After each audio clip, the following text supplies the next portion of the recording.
کسی شادی شدہ فوجی کو میدان جنگ میں 4 مہینوں سے زیادہ نہیں رکنا چاہیے۔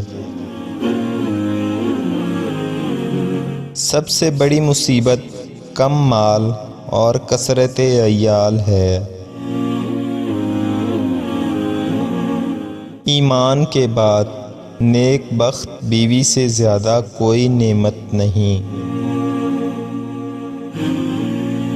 اپنی اولاد کو تیراکی، تیر اندازی اور گھڑ سواری کی تعلیم دو اور انہیں تاکید کرو کہ وہ کسی کی بے آبروئی نہ کریں۔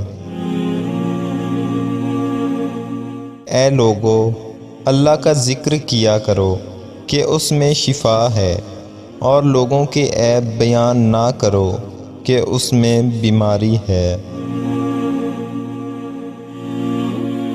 تمہیں یہ نہیں چاہیے کہ کسب معاش سے ہٹ کر بیٹھ جاؤ اور یوں کہو کہ یا اللہ ہمیں رزق دے، اس لیے کہ تم جانتے ہو کہ آسمان سے سونا اور چاندی نہیں برستا۔ اپنے دوست کے حل کو اچھی صورت میں محمول کیا کرو۔ اپنے دشمن سے کنارہ کش رہو۔ اپنے معاملات میں مشورہ ان سے کرو جو اللہ سے ڈرنے والے ہیں۔ مقدمات کا فیصلہ جلد از جلد کرنا چاہیے تاکہ دعویٰ کرنے والا دیر کے باعث کہیں اپنے دعوے سے مجبوراً دستبردار نہ ہو جائے۔ اپنے بھائی کی بات کو کسی اچھے رخ کی طرف لے جانے کی پوری کوشش کرو۔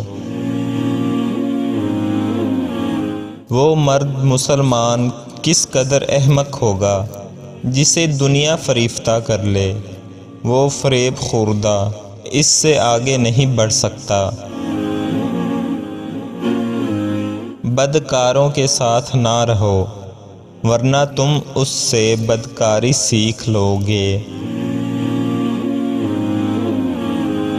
اللہ تعالیٰ کی فرما برداری کی وجہ سے ذلت اٹھانا نافرمانی کی عزت کی نسبت زیادہ بہتر ہے۔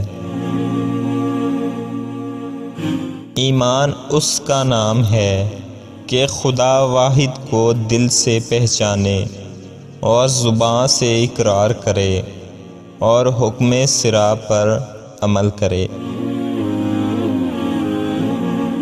ظالموں کو معاف کرنا مظلوموں پر ظلم ہے۔ فتح اور شکست فوج کی کمی بیشی پر نہیں بلکہ خدا کی مدد پر منحصر ہے۔ ہمیشہ صف اور سیدھی بات کرو۔ برائی کو بھلائی سے رفع کرو۔